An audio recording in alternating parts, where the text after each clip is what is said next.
السلام عليكم ورحمة الله وبركاته. الحمد لله رب العالمين والعاقبة للمتقين والصلاة والسلام على رسوله الكريم أما بعد. بسم الله الرحمن الرحيم. عن أبي عمرو جرير بن عبد الله رضي الله تعالى عنه قال: كنا في صدر النهار عند رسول الله صلى الله عليه وسلم فجاءه قوم عراة مجتبي النمار أو العباء متقلد السيوف عامتهم من مضر بل كلهم من مضر فتمعر رسول الله صلى الله عليه وسلم لما رأى بهم من الفاقة فدخل ثم خرج فأمر بلالا فأذن وأقام فصلى ثم خطب فقال: يا أيها الناس اتقوا ربكم الذي خلقكم من نفس واحدة وخلق منها زوجها وبث منهما رجالا كثيرا ونساء واتقوا الله الذي تساءلون به والأرحام إن الله كان عليكم رقيبا إلى آخر الحديث. সম্মানিত শ্রদ্ধেয় শ্রোতাবৃন্দ ও আমার দর্শকবৃন্দ সকলের প্রতি সালাম, আসসালামু আলাইকুম ওয়া রাহমাতুল্লাহি ওয়া বারাকাতুহু। হাদিসে নববী থেকে পাঠদান করা হচ্ছে। হাদিসটি হযরত জাবের বিন আব্দুল্লাহ রাদিয়াল্লাহু তাআলা আনহু থেকে বর্ণিত আছে। তিনি বলেন, একদিন দিনের শুরুতে আমরা রাসূলুল্লাহ সাল্লাল্লাহু আলাইহি ওয়াসাল্লামের মজলিসে উপস্থিত ছিলাম। ইতিমধ্যে এক দল উপস্থিত হলো যাদের দেহ ছিল বিবস্ত্র, তাদের পরনে ছিল চাদর, ডোরাকাটা চাদর অথবা আবা। তাদের গর্দানে কিছু তলোয়ার ঝুলন্ত ছিল। তাদের অধিকাংশ লোক মুদর গোত্রের, বরং এমনও বলা হয় যে তাদের অধিকাংশ লোক ছিল, তাদের সকল লোকই ছিল মুদর গোত্রের। রাসূলুল্লাহ সাল্লাল্লাহু আলাইহি ওয়াসাল্লাম তাদের দারিদ্রতার অবস্থা দেখে তার চেহারা বিবর্ণ হয়ে গেল। তখন নবীজি সাল্লাল্লাহু আলাইহি ওয়াসাল্লাম নিজ গৃহে প্রবেশ করলেন এবং বের হয়ে আসলেন। তারপর হযরত বেলাল রাদিয়াল্লাহু তাআলা আনহুকে আদেশ করলেন, বেলাল আজান দাও। বেলাল আজান দিল, অতঃপর ইকামত দিল। নবীজি সাল্লাল্লাহু আলাইহি ওয়াসাল্লাম নামাজ আদায় করলেন। নামাজের পর সমাগত সাহাবা আজমাইনদেরকে লক্ষ্য করে তিনি বক্তব্য প্রদান করলেন। সর্বপ্রথম তিনি কালামুল্লাহ শরীফ থেকে একটি আয়াত তেলাওয়াত করলেন, সূরাতুন নিসা এর প্রথম আয়াত। ইয়া আইয়ুহান নাস, হে লোক সকল, ইত্তাকু রাব্বাকুম, তোমরা তোমাদের প্রভুকে ভয় করো। আল্লাযী খালাকাকুম মিন নাফসিন ওয়াহিদাহ, যিনি তোমাদেরকে এক ব্যক্তি থেকে সৃষ্টি করেছেন। ওয়া খালাকা মিনহা যাওজাহা, এবং তা থেকে তার সহধর্মিণী সঙ্গিনীকে সৃষ্টি করেছেন। ওয়া বাসসা মিনহুমা রিজালান কাসীরান ওয়া নিসাআ, এবং তার থেকে তিনি বহু মানুষ, বহু নর ও নারী বিস্তার করেছেন।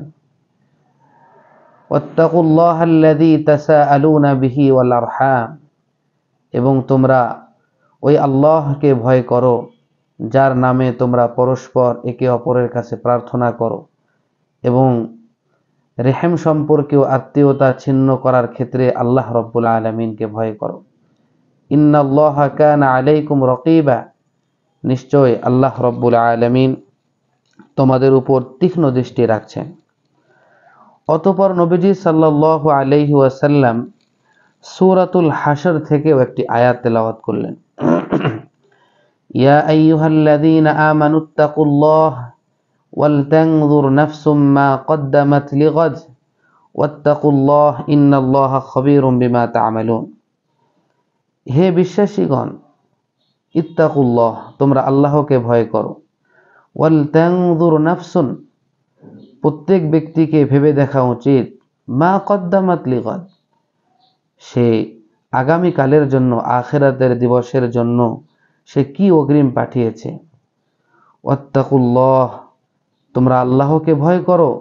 ইন্নাল্লাহা খাবীরুম বিমা তা'মালুন, নিশ্চয় তোমরা যা করো আল্লাহ সে সম্পর্কে অবহিত। নবীজি সাল্লাল্লাহু আলাইহি ওয়াসাল্লাম উক্ত দুই আয়াত তেলাওয়াত করার পর তিনি বললেন, তাসাদ্দাক রাজুলুম মিন দিনারিহি, তোমাদের মধ্য থেকে প্রত্যেক ব্যক্তি যেন তার দিনার সদকা করে।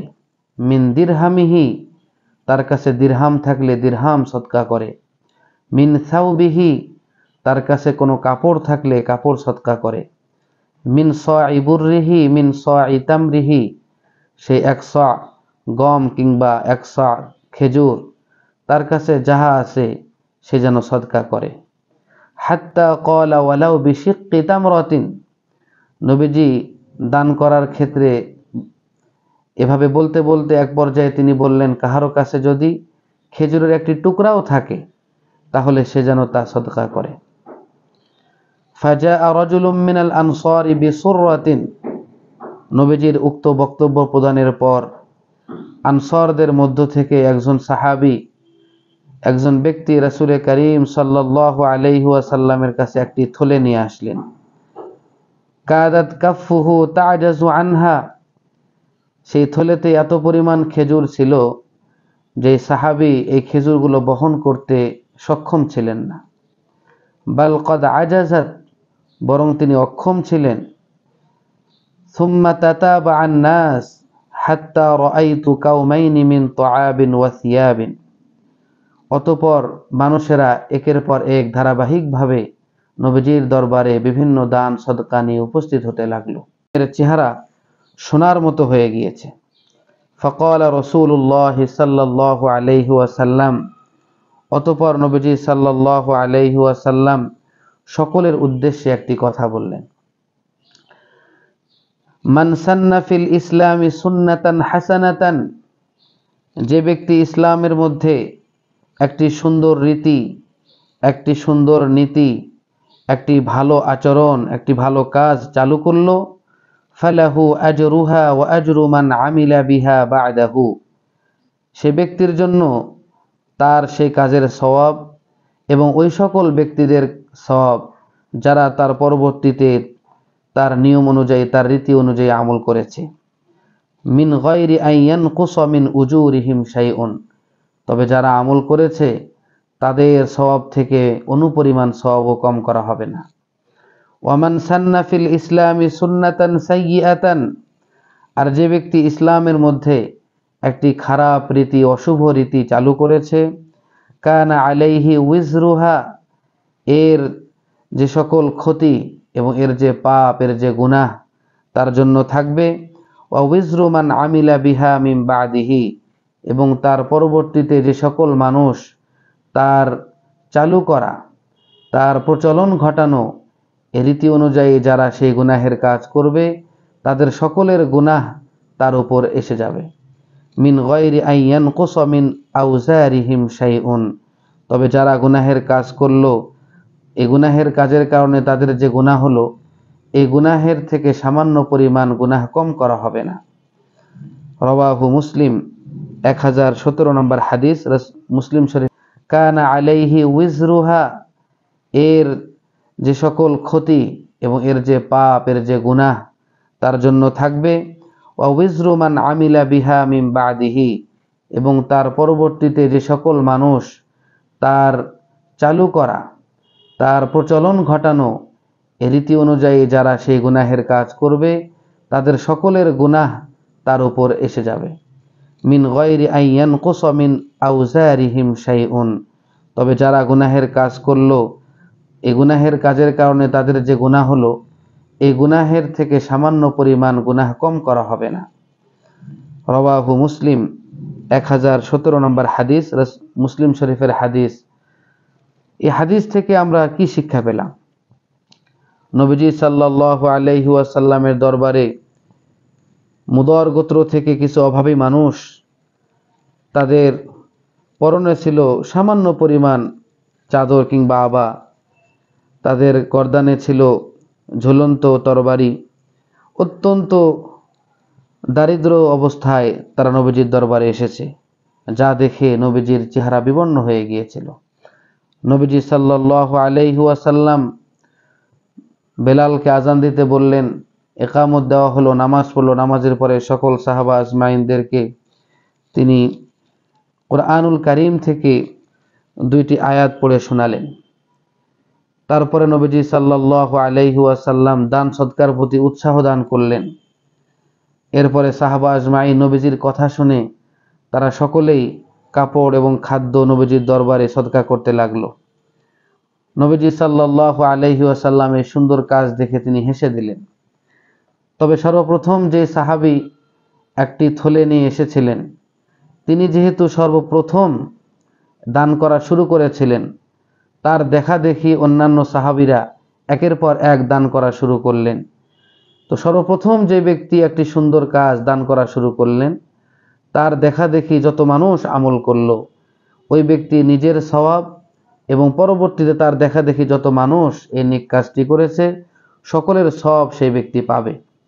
সুতরাং আমাদের জন্য করণীয় হলো, আমাদের সামনে যদি কোনো দিনের কাজ আসে, সেটা দিনের একটা মাহফিল হতে পারে, সেটা দিনই একটা মাদ্রাসা হতে পারে, দিনই একটা মসজিদ হতে পারে, কোনো মানুষকে খাবার খাওয়ানোর উদ্যোগ নেওয়া যেতে পারে।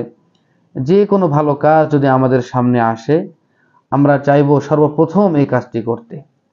তাহলে আমি আমার নিজের এই কাজেরও সওয়াব পাবো এবং আমার পরবর্তীতে যত মানুষ এখানে দান করবে, এখানে বিনিয়োগ করবে, এখানে আমল করা শুরু করবে, সকল মানুষের সওয়াব আমার ভাগে আসবে। কিন্তু কোনো ক্রমেই আমি যেন কোনো খারাপ কাজ আমার দ্বারাই চালু না হয়, এই চেষ্টা করব। যদি আমার দ্বারাই কোনো খারাপ কাজ চালু হয়, তাহলে আমার পরবর্তীতে যত মানুষ খারাপ কাজ করবে, সকলের গুনাহের ভার আমার উপরে আসবে। তাদের গুনাহের ভাগ থেকে অল্প পরিমাণ, সামান্য পরিমাণও কম করা হবে না। অতএব আল্লাহ রাব্বুল আলামিন আমাদেরকে উক্ত হাদিস থেকে শিক্ষা গ্রহণ করার তৌফিক দান করুন। আসসালামু আলাইকুম ওয়া রাহমাতুল্লাহি ওয়া বারাকাতুহু।